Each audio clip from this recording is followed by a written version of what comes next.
Assalomu alaykum qadrli futbol muxlislari. Bunyodkor stadioniga barchangizni g'oyibona taklif etamiz. Ayollar futboli diqqatimiz markazida bo'ladi. Ayollar futboli bo'yicha 2026-yil bo'lib o'tadigan Osiyo Kubogi bahslari uchun saralash bellashuvlari ayni vaqtda Osiyo qit'asida start olgan. Qit'amizning turli mintaqalarida, turli davlatlarida ushbu saralash bosqichidan o'rin olgan uchrashuvlar bo'lib o'tyapti va aynan bizning jamoa O'zbekiston ayollar milliy terma jamoasi o'rin olgan guruh uchrashuvlari Toshkentda va Bunyodkor stadionida o'tkazilyapti. Bugun mana shu F guruhida 2 o'yin bo'lib o'tadi. Birinchi bahsda Shri Lanka hamda Nepal terma jamoalari o'zaro to'qnash kelishadi. Ayni vaqtda Nepal terma jamoasi guruhda O'zbekiston bilan birgalikda yetakchilik uchun kurashayotgan jamoalardan biri. Bugungi uchrashuvda Nepal favorit. Shubhasiz, lekin Shri Lanka ham keyingi bosqichga chiqish imkoniyatlarini saqlab qolish uchun harakat qiladi. Bugun Shri Lanka rasmiy mezbon va ular oq libosda harakat qilishadi. Nepal terma jamoasi esa qizil libosda o'ynaydi. Birinchi uchrashuvda Nepal Laosni 9-0 hisobida mag'lub etdi va ularda 3 ochko bor. Ikkinchi o'rinda, chunki birinchi o'rinda O'zbekiston bor. O'zbekiston Nepalning bugungi raqibi Shri Lankani 10-0 hisobda taslim qildi. Bu esa O'zbekistonga guruhda birinchi o'rinni qo'lga kiritishga yordam berdi.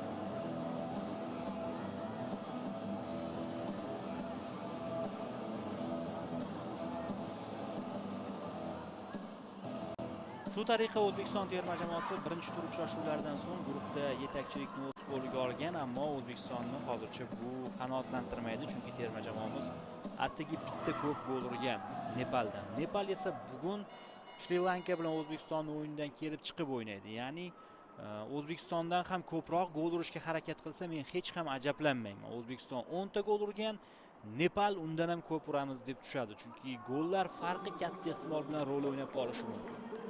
Qolaversa 3-tur bor. 3-tur bu guruhda finalga aylanadi. Agar qachonki O'zbekiston hamda Nepal bu turda o'ziga tegishli bo'lgan natijani qayd etsa, ya'ni g'alabani qo'lga kiritib 3-turga olib qolsa yo'llanma masalasini. Lekin boshqa variant ham bor. Bunga ishonish biroz qiyin. Shri Lanka Nepalni yutib, O'zbekiston Laosga yengilishi. Shunda barcha jamoalarda 3 tadan ochko bo'ladi va 3-tur haqiqiy 2 ta o'yinda ham final bo'lib ketadi. Ammo bu juda qiyin. Nega bunday deyapman? Bu guruhlarda har bir guruhda birinchi o'rinni qo'lga kiritgan jamoalargina Osiyo Kubogi yo'llanmasini qo'lga kiritadi. Hozir esa Shri Lanka terma jamoasi birinchi hujumini tashkil etmoqchi. Uchrashuvni boshlab berishdi. Birinchi daqiqa o'tib boryapti. Men esa sekin tarkiblarga e'tibor qarataman. Shri Lanka terma jamoasi mezbon sifatida o'ynayapti. Oq libosda ekranning chap tomonidagi darvoza aynan ularga tegishli. Darvozada birinchi raqamda Sakura Sevandi Subasingha harakat qiladi. Himoya chizig'i ikkinchi raqamda Mahishika Kumudini, 4-raqamda Sachini De Silva. Shuningdek 19-raqamda Yuvarani, 20-raqamda Madubashini Navananjara Pereira. Bo'lsa, yarim himoyada Achala Sanjivani Pereira 8-raqamda, Shanu Paskaran 9-raqamda, 11-raqam ostida Imasha Stefni Dias harakat qiladi. Hujum chizig'i vakillari 12-raqamda Tushani Madushika, 15-raqamda Sanduni Sevmini va 18-raqamda Tarmika Sivanisvaran. 4-3-3 sxemasidan foydalanadi Shri Lanka terma jamoasi, jamoa sardori Tushani Madushika. Hozir esa Nepalning hujumini ko'ryapmiz.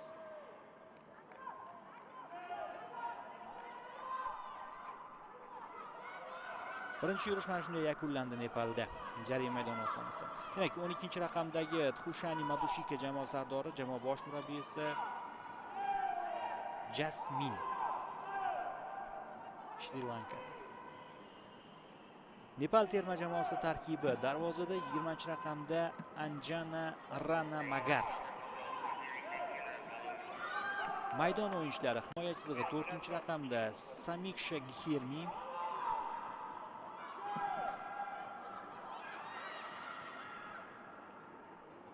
12-raqamda Gita Rana, 21-raqamda Nishat Hukar, 7-raqamda Renuka Nagarkote, 9 Sabitra Bhandare, 10 Rashmi Kumari. Nepalning hujumi jarima maydoni atrofida. Nepaliklar to'pni nazorat qilishyapti. Anita Basnet 11-raqamda harakat qiladi, 14-raqamda Pretti Ray, 18 Sabita Rana Magar, shuningdek 22-raqamda hozir birinchi jiddiy zarbani ko'rishimiz mumkin. Sarasvati Hamal 22-raqamda harakat qiladi. Nepal jamoasi tarkibida 22-raqamdagi futbolchi yarim himoyada hujumchi ortida joylashtirilgan. Jamoa sardori 9-raqamdagi Sabitra Bhandare, jamoa bosh murabbiyi Patrik De Vildi, belgiyalik mutaxassis. Patrik De Vildi to'g'ri. Hakamlar brigadasi: bosh hakam Wang Chie Xitoy Taypedan, unga qanotlarda Miu Son Yaponiya hamda Nguyen Thi Hanga Vyetnamdan. Mana shu mutaxassislar yordam beradi. 4-rasmiy shaxs Asaka Koizumu Yaponiya. Shoshuv komissari Tashi Moji Wangmo Butan, shuningdek referi yordamchisi bor Maria Piedade Rebello Hindistondan. Nepal terma jamoasi qizil libosdagi jamoa yetakchilik uchun kurashyapti, buni aytib o'tdim. Hozir esa ichkariga uzatma. Aynan ular dastlabki daqiqalardan hujumga e'tibor qaratyapti. Endi ayollar futboli biroz pala-partish, buni ko'rib turibsiz. Juda bir tomosha qilarli futbol emas. Lekin mana shu Nepal terma jamoasining o'yinlariga qiziquvchilar soni juda ham ko'p. Masalan, ko'rgandirsiz, ijtimoiy tarmoqlarda tarqaldi. Nepal va Laos terma jamoalari ishtirokidagi o'yinni bir kunda O'zbekiston futbol assotsiatsiyasi YouTube sahifasida 1 milliondan oshiq inson kuzatdi.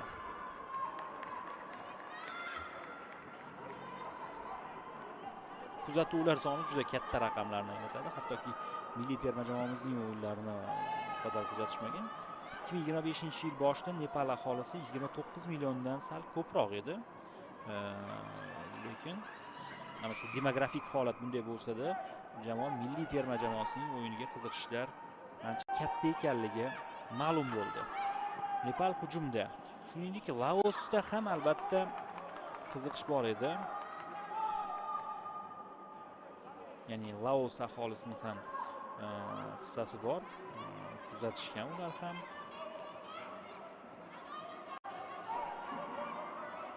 Lekin Laosda 7 milliondan sal ko'proq aholi yashaydi. Standart ma'lumot o'rnida aytib o'tdim. 11-raqamdagi Nepal vakili Anita Basnet to'pni burchakka o'rnatdi va o'zi burchak zarbasini amalga oshiradi Anita. Ammo bosh hakam Wang Chie hali ruxsat bergani yo'q. To'xtatdi qaytamiga tayyorgarlik ko'rayotgan futbolchini. Mana endi yuqoridan uzatma amalga oshirilyapti. Birinchi gol do'stlar. Hisob ochildi. 7-daqiqaga kelib Nepal terma jamoasi burchak zarbasidan so'ng gol urdi. Standartlarga urg'u beryapti. Va ko'rdikki, juda ham oddiy kutib oldi to'pni Shri Lankaliklar. Biz standartlarda bunday holatni ko'p bora ko'rishimiz mumkin. 12-raqamdagi futbolchi Gita Rana gol muallifasi.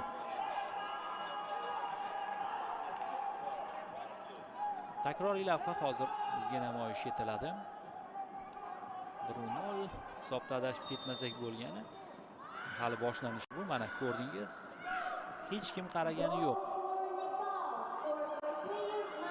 9 nafar oq libosdagi futbolchini ko'rishingiz mumkin mana shu kadrda. Lekin ana shu 9 nafar futbolchining birortasi raqibni to'xtatishga urinmadi. Aniqrog'i to'xtata olmadi. Boshlanishi mana shunday bo'lyapti o'yinimizni, qadrli do'stlar. Yana bir hujum, yana ikkinchi qavatdan darvozabon Sakura Sevandi Subasingha to'pni ushlab oldi.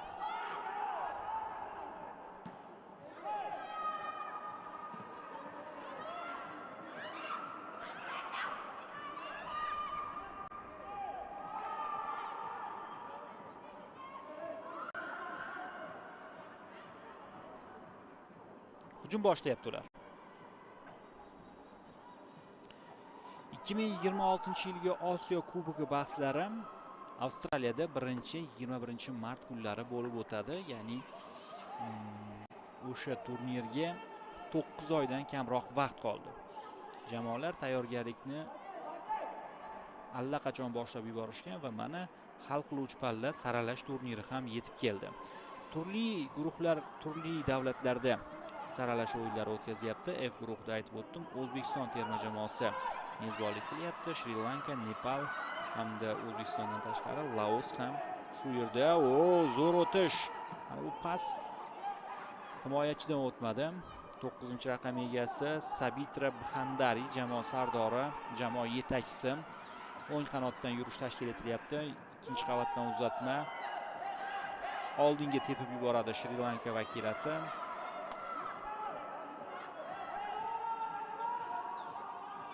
Bunyodkor stadioni maysasi biroz shu markazda siyraklashgandek ko'rinyapti. Balki kadrda aldamchi taassurot bo'layotgandir, bilmadim.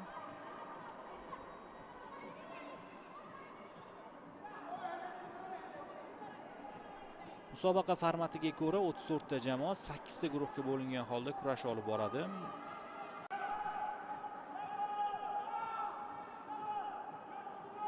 Sakkizta jamoa yo'l oladi to'g'ridan to'g'ri. Shuningdek, ularga mezbon Avstraliya, so'nggi Xitoy Kubogi sovrindorlari Xitoy, Janubiy Koreya va Yaponiya terma jamoalari ham qo'shiladi. Ya'ni so'nggi 3 ta chempion Xitoydagi, shuningdek mezbon 4 ta jamoa yo'llanmani qo'lga kiritib bo'lgan. Qolgan 8 jamoa bilan jami 12 ta jamoa 3 guruhga bo'linib turadi. Ishtirokni boshlaydi. Mana bu uzatma. Gol bo'layotgandek ko'rindi menga ochig'i, ammo gol emas. 10-raqamdagi Rashmi Kumari Hising zarba berib qo'ydi.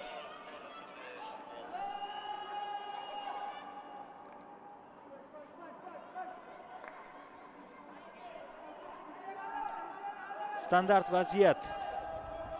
Yana bir burchak to'pi. Boya shunday vaziyatdan so'ng gol urildi. Ana endi ko'ramiz. Bu safar ham gol urilsa, burchak zarbalaridan bemalol gol kutsak bo'ladi. O'tkazildi. Zarba darvozabon qiyinchilik bilan qaytaryapti. Mana shu o'xshamagan zarbani ham olib qolish mumkin. Buni bajardi Nepal vakili. Qoida buzilishi. Burchak zarbasidan qulayroq bo'lgan nuqta.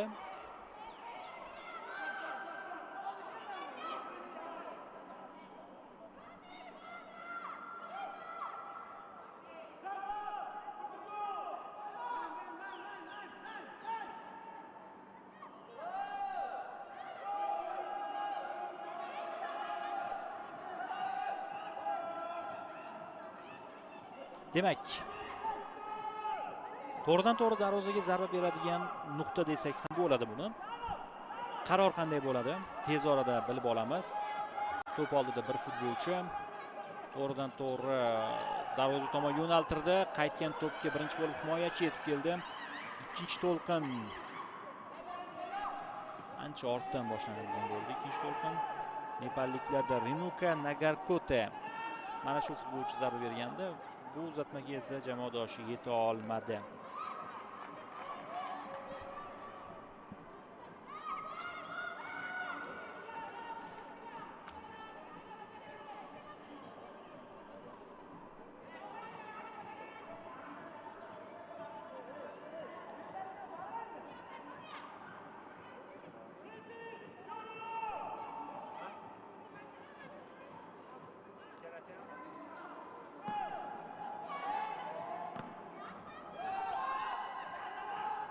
Havodagi to'p uchun kurash yana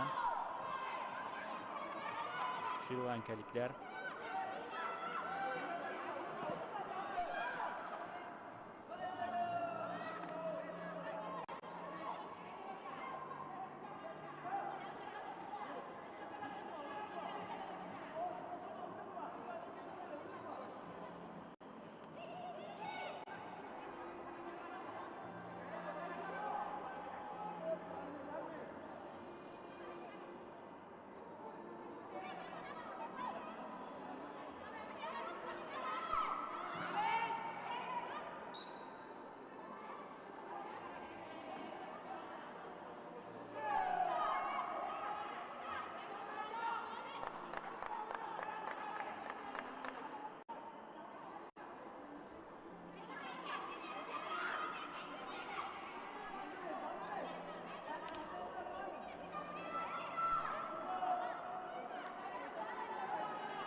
Avvalgi o'yinga bir nazar tashlaymiz.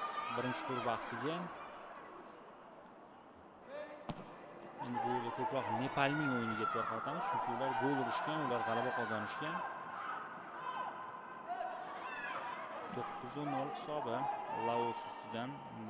Bu jiddiygina ambitsiyalardan xabar beradi. Qolaversa Nepal jamoasi ustozi Patrik de Weldi, belgiyalik mutaxassis, bizning mutaxassis Kotrina Kulbeti bilan birgalikda Litva terma jamoasida faoliyat olib borishgan.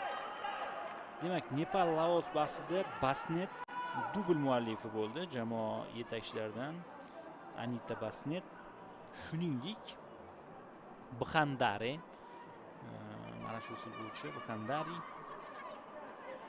Nepal terma jamoasi sardori, 9-raqamda o'ynaydi. U poker qayd etdi. 4 ta gol urdi u. Limbu, Gihising va Intafon aniqrog'i bittadan golni o'z hisobiga yozib qo'ydi. 15-daqiqa o'tib boryapti. Hisob esa 1-0 Nepal oldinda.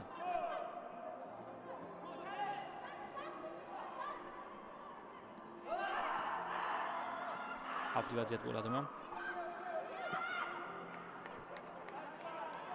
Hech bo'lmadi. Anita Basnet jamoa yetakchilaridan biri, 1994-yilda tug'ilgan futbolchi. 11-raqam ostida harakat qiladi Anita. Hujum chizig'i vakili, Lords klubi a'zosi. Nepal terma jamoasi safida hozirgacha 27 bahsda qatnashib 8 ta gol urgan. U Hindiston chempionatida o'ynaydi.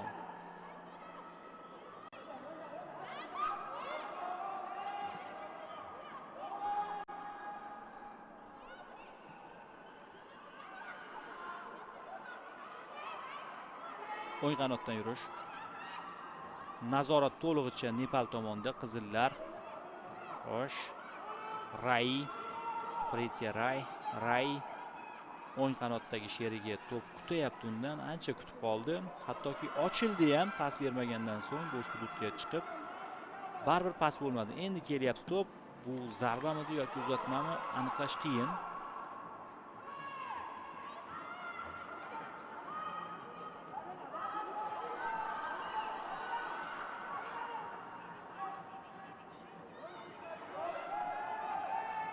Sabitra Bxandari, Nepal terma jamoasi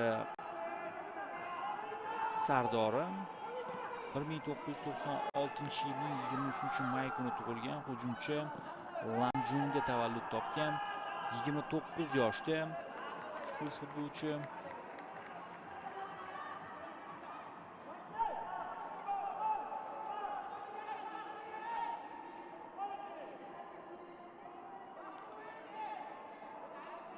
Va u Nepal chempionatida to'p tepada, Lamjung va Gimpang jamoasida.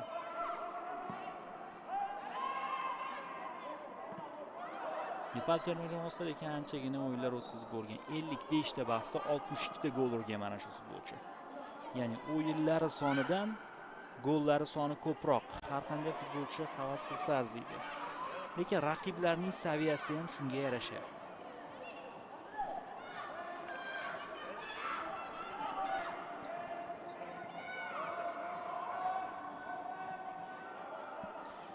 Nepal futbolidagi eng ko'p gol urgan futbolchi milliy terma jamoa safida mana shu futbolchi. Jamoa sardori Bhandari. Aynan u to'p uchun kurashda edi. Ortga qaytarildi.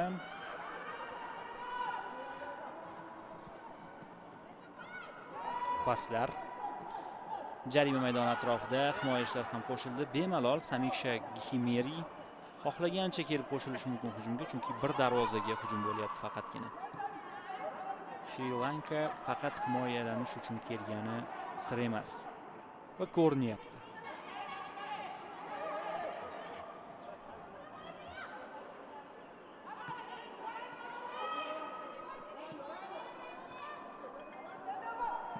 Uzoqdan yo'llangan zarba noaniq.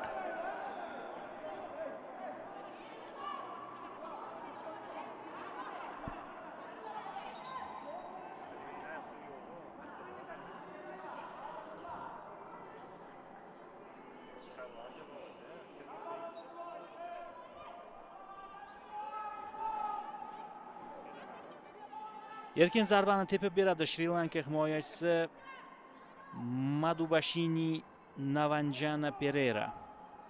Darvoza tomon yo'llangan zarbalar 7-1 mehmonlar oldinda. Katta farq ko'rib turibmiz.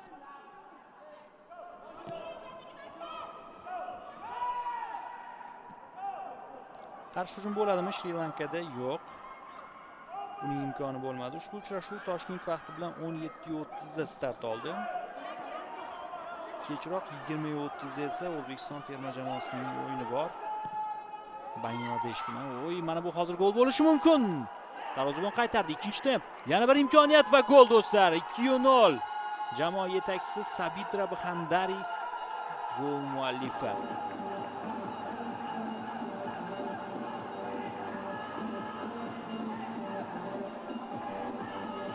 Nepal ishqibozlarini ko'rishingiz mumkin.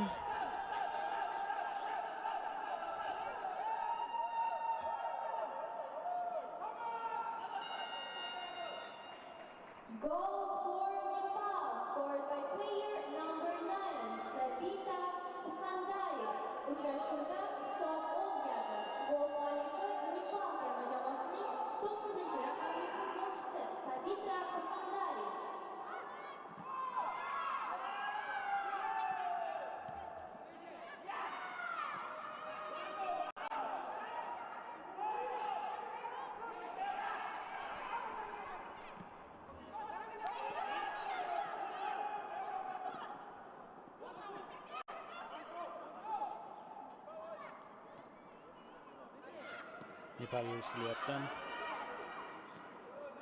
Uzoqdan zarba bo'lib qolishi ham mumkin. Mana bu kombinatsiyadan so'ng ko'ramiz.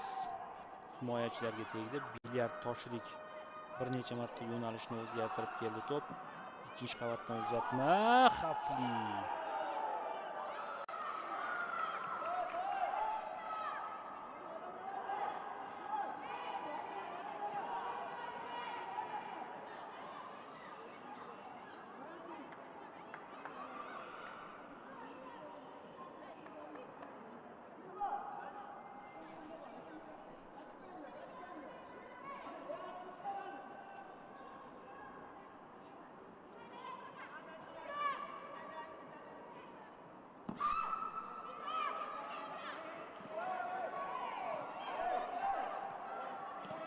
Mana ikkinchi gol. 5 taga yetdi uning gollari soni. Bu borada raqobat qanday bizning guruhda? Nilufar Qudratova 4 ta gol urgan, Diyora Habibullayeva 3 ta gol urgan. Bugun ular o'tib ketishi mumkin. Hozircha endi Bhandari ham to'xtamaydi. Uning oldida 1 soatdan ko'proq vaqt bor. Ya'ni o'yin vaqti haqida gapiryapman. Yaxshi. Manzilga yetib bormadi uning pasi. Shri Lanka.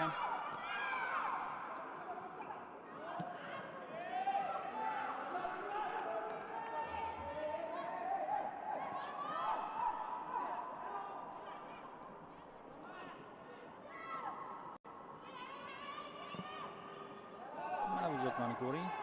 Ulguradi, menimcha. Ha, yetib bordim deganda o'zi xalaqit qilib qoldi. Ikkinchi oyog'iga tegib to'p maydon tashqarisiga chiqib ketdi.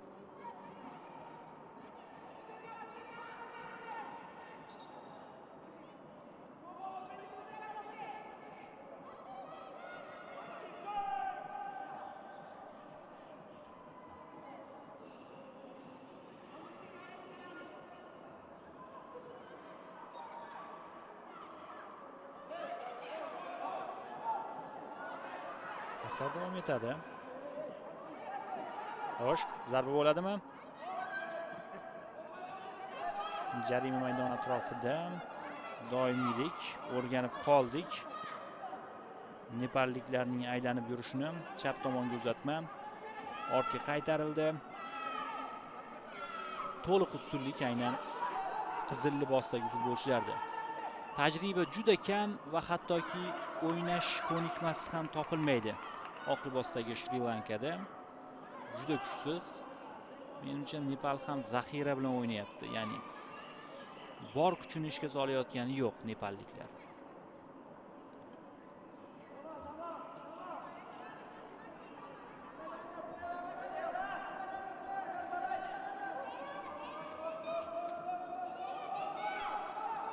Burchak zarbasi. Uchinchi burchak zarbasi amalga oshirilyapti. Birinchisida gol urildi. Yuqoridan darvoza tomon. To'g'ridan to'g'ri zarbami? Ha, himoyachi darvoza tomon ketayotgan to'p yo'nalishini o'zgartirdi. Yana havolatib yo'naltirilmoqda. Xandari ham hech narsa qila olmadi. Endi himoyachi xalal berdi.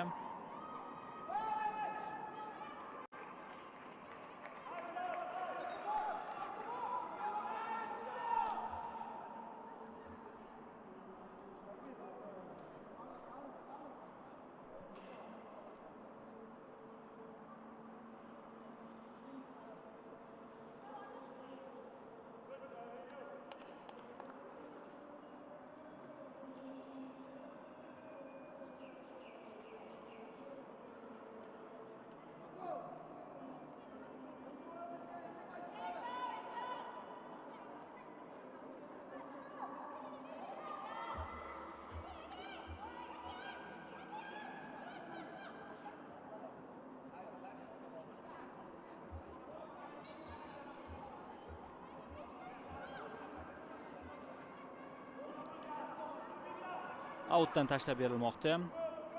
Sachini de Silva raqib tomonga o'tdi to'p. Nepal to'p nazorati 70 ga 30.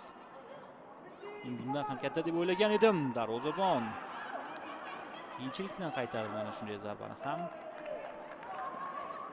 Baribir bu posbonga qoyil qolish kerak. Sakura Sevandi Subasingha.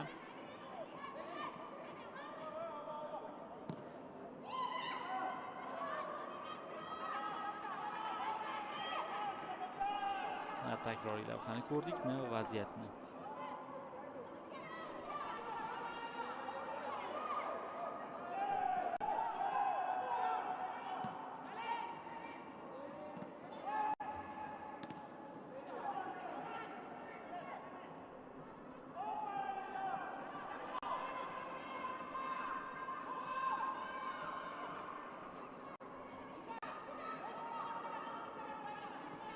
Yana yon chiziqdan tashlanadi.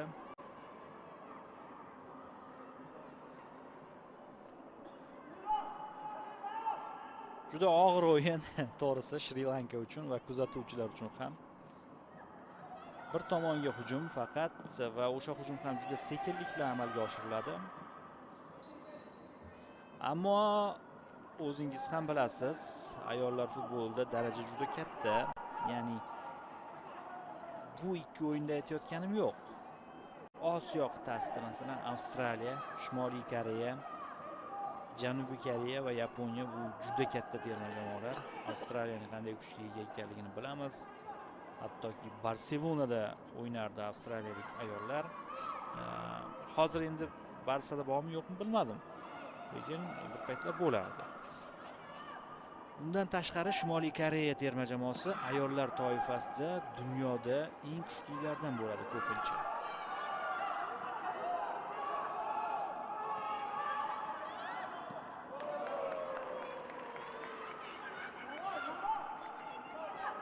Ularning o'yini lekin juda tez.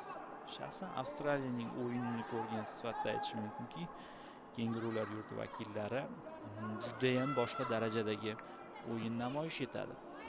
Osiyo Kubogiga yo'llanma olgan terma jamoalarga oson bo'lmaydi.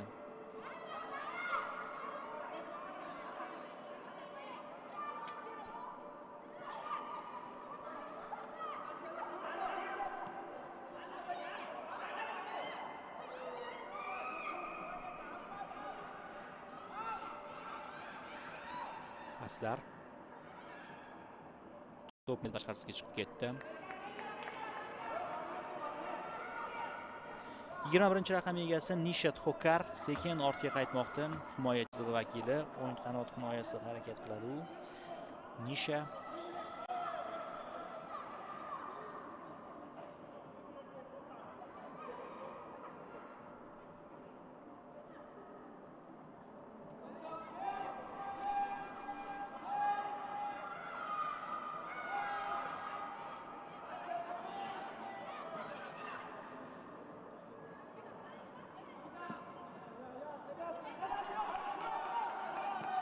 yaxshi, zarba ko'ramizmi?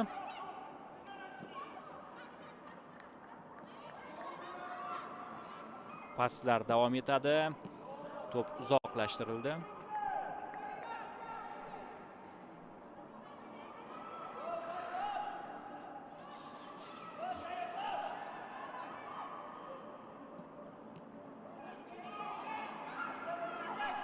Uzoqdan yo'llangan zarba darvozabonning qo'liga bordi. Himoyaga juda chuqur kirib ketdi Shri-Lanka terma jamoasi va Nepal majbur bo'lyapti uzoqdan zarba yo'llashga. Hozir Pretti Rayni ko'rdik. U imkoniyatini sinovdan o'tkazdi. Yana Ray. Prettidan pas. To'p yo'qotildi Shri-Lanka tomonidan. Chap qanotga uzatma. Yerlatib uzatib bersa kerak. Uzatma ham golga aylanib ketishi mumkin edi. Lekin to'sin bunga ko'nmadi. Yana Raydan zarba ko'ramiz menimcha. Yo'q, bu safar uzatma berishga jazm etdi futbolchi.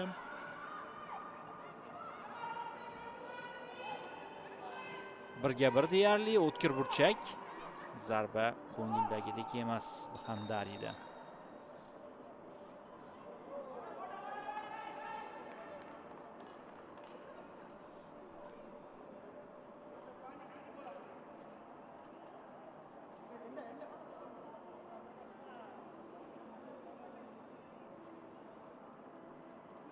Salqillab olish vaqti yarim soat bo'ldi o'yin boshlanganiga. Futbolchilar biroz nafas rostlab olish kerak, chunki bugun O'zbekistonda ancha havo harorati issiq. Shuning uchun va qolaversa quyosh hali botgani yo'q.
Bahs davom ettiriladi. Bxandariyni ko'ryapsiz.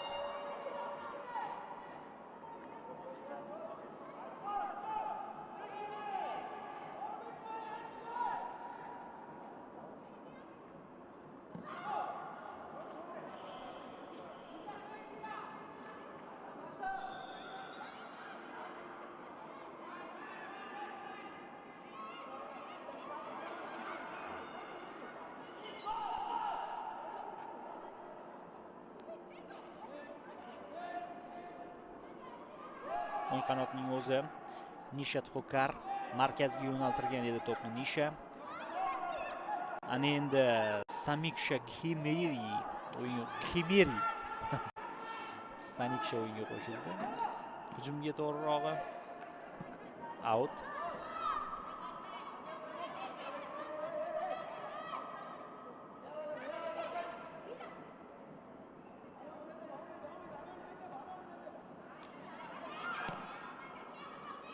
Uzatma.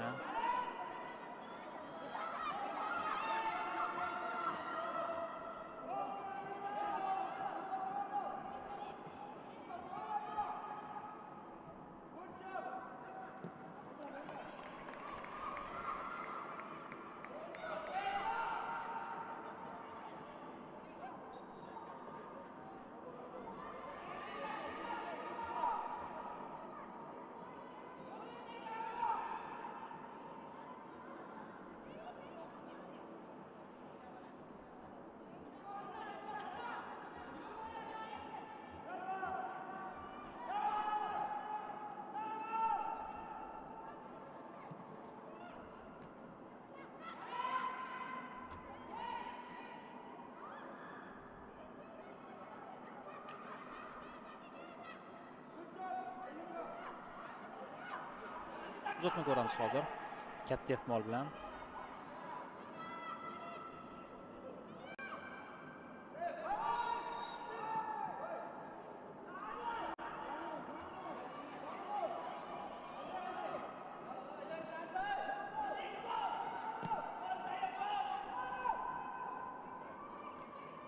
Standart vaziyat gol bo'lishga juda yaqin desak ham bo'ladi. Gol urish uchun o'ta qulay nuqta.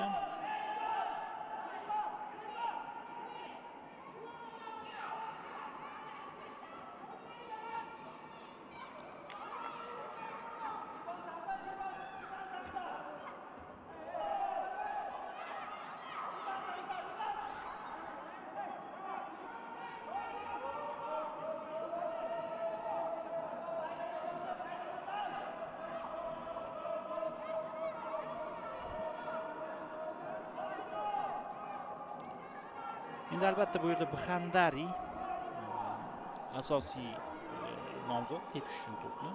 Jamoa yetakchisi bo'lib ham undan boshqa variantlar ko'rinmayapti deyarli.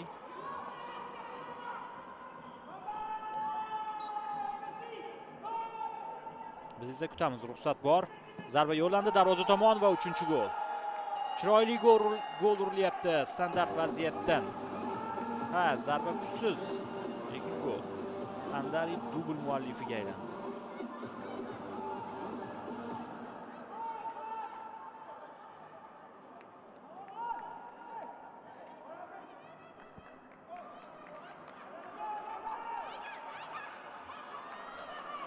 Demak, gol emas ekan. Inobatga olinmadi. Bxandarining o'zi bir kayfiyati ham juda bir boshqacha ko'rindi. O'sha epizoddan, ya'ni u yirik planda namoyish etilgandan so'ng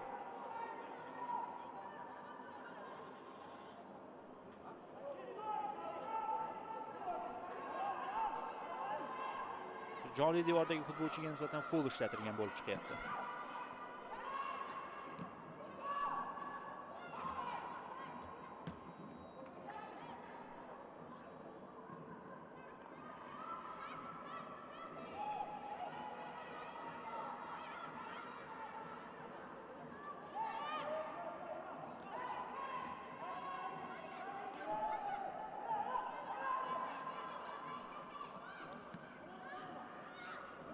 Yaxshi, Bxandari ulgurmay qoldi.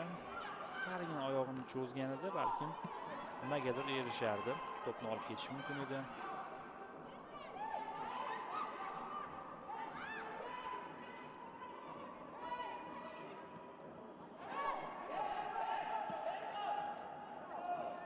Out. Bor kuchini himoyaga qaratyapti Shri Lanka terma jamoasi. Yuvarani.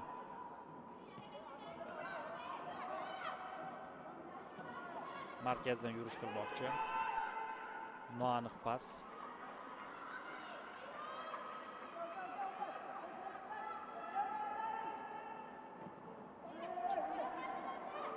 38-daqiqa o'tib bormoqda do'stlar. 2-0 Nepal oldinda.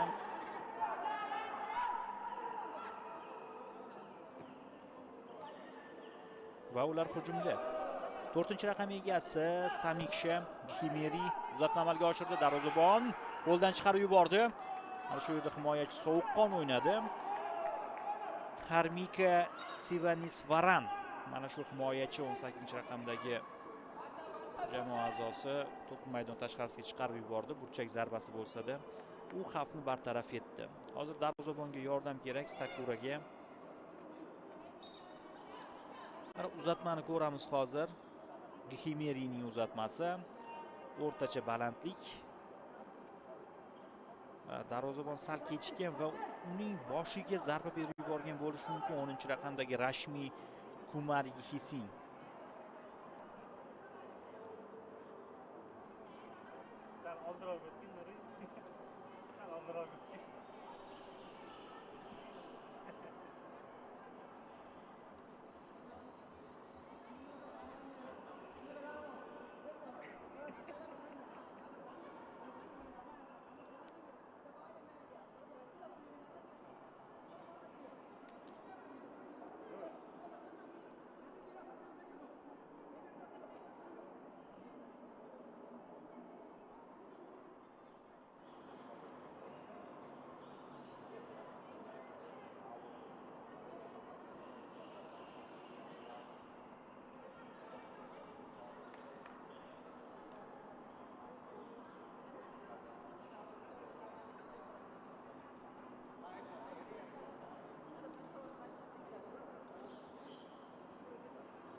Demak, hammasi joyida. Sakura Sivandi Subasingada.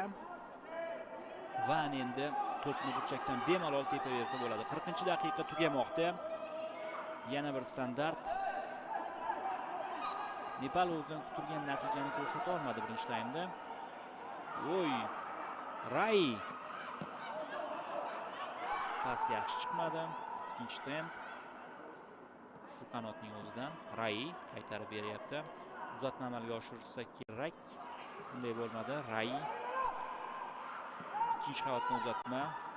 Himoyachi osonlik bilan xavfni bartaraf etdi. Mana bu o'yinchi esa uzoqqa tepib yubormoqchi bo'lganda, qaytarish o'rniga o'z darvozasi tomon yo'naltiryapti to'pni shri-lankaliklar.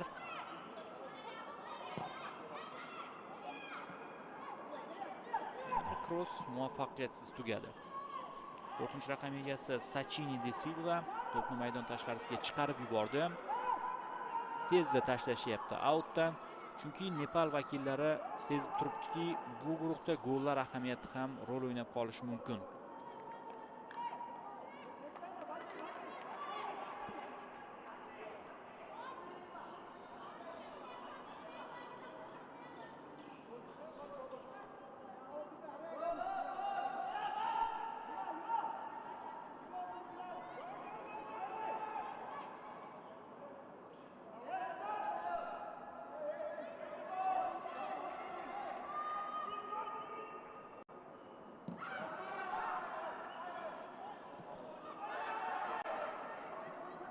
Yaxshi pas.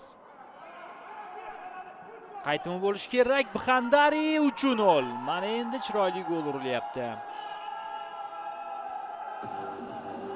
Chiroyli gol. Rostdan ham.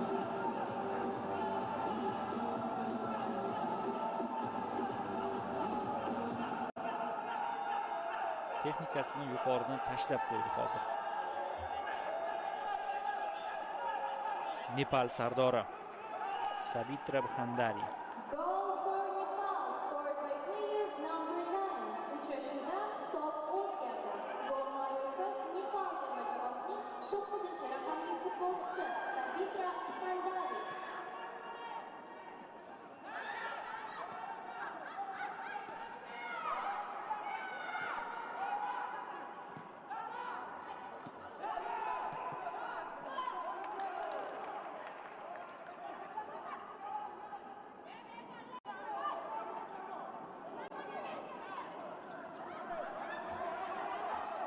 Mana o'sha epizod. Zo'r pas bo'ldi va zo'r zarba bo'ldi.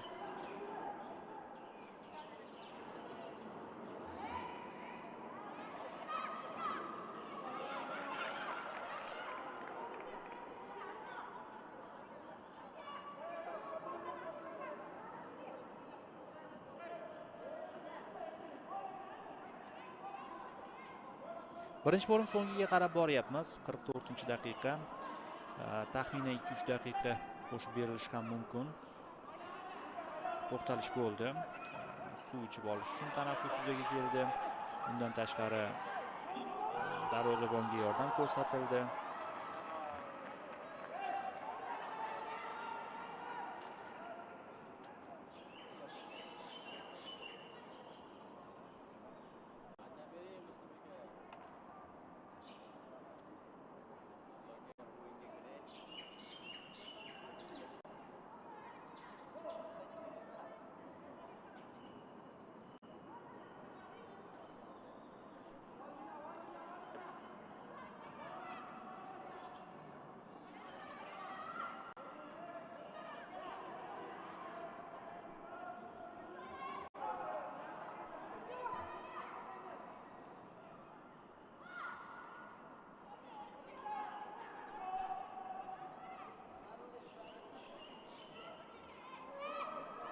Demak, Shri Lankada birinchi taymda birdan-bir standart vaziyat yuzaga kelyapti.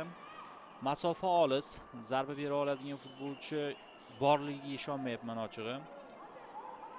Zarba berish mumkin, lekin to'p dumalab borishi ham mumkin darvozaga.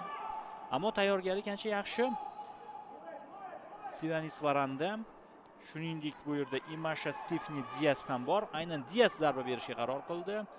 Yomon emas. Noaniq. Biz o'ylaganchalik kuchsiz ham emas zarba. 4 daqiqa vaqt qo'shib berilyapti. O'ng qanotdan hujum.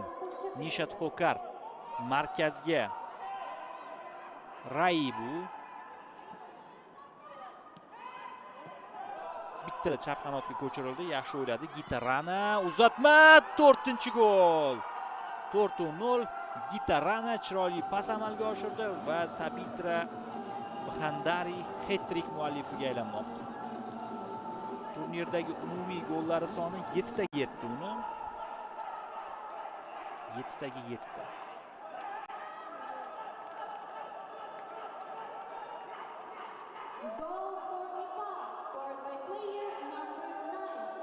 Nepallik muxlislar kelishgan qo'llab-quvvatlash uchun jamoani.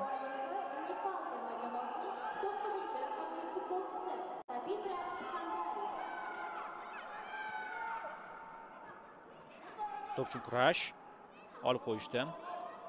Qiyinchilik bilan bo'lsa-da va Nepal katta kuch bilan oldinga o'tyapti. Tanaffusga 5-0 hisobda yo'l olishi ham mumkin. Vaqt hali yetarli. Hattoki bundan ham yiriklashib ketishi ehtimoli yo'q emas. Kim birinchi yetadi? Himoyachi yaxshi pozitsiyada turibdi.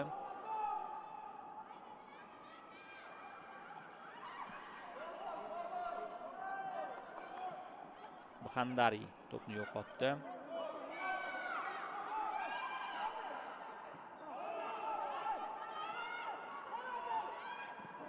Yaxshi pas.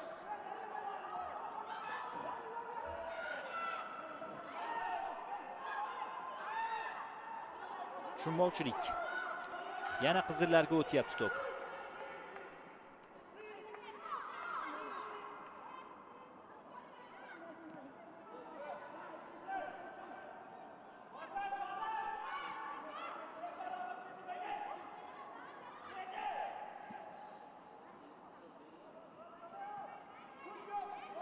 Yaxshi aldab o'tish qo'lga tegdi. Lekin qisqa masofa bo'lganligi va hisobdan kelib chiqib hakam u yerda u haqda o'ylamasa kerak. Bizga takroriy lavha namoyish etiladi. Bu boyagi gol, 4-gol. Bittada uzatma amalga oshirdi. To'pni to'g'rilab ham o'tirmadi hattoki o'ziga Gitarana.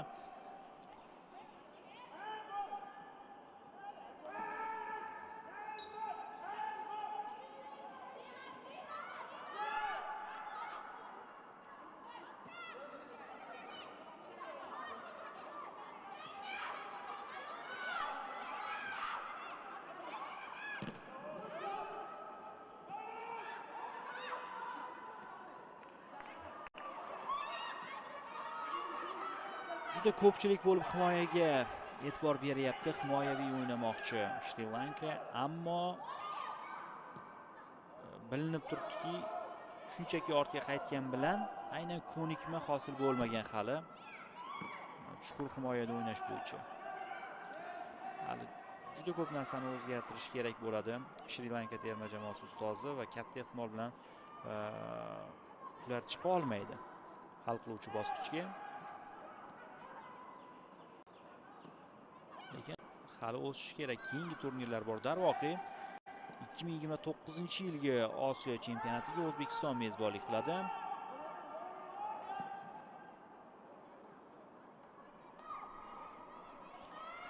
Yurtimizda mana shu toifadagi qit'a birinchiligini ko'ramiz hali.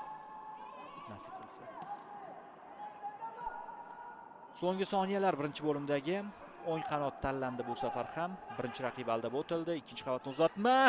5-golni ko'rmaymiz shekilli. Qaytarib berdi. Endi ko'rsak kerak. Voy. Bixandari. To'g'ri. Sabitra Bixandari so'nggi epizodda zarba berdi va hech narsaga erisha olmadi. Tanaffusga chiqamiz do'stlar. Nepal katta ustunlik bilan harakat qilyapti. Hat-trick muallifi bo'ldi mana bu futbolchi va birinchi bo'lim 4-0 hisobida yakunlandi. Hozircha tanaffus.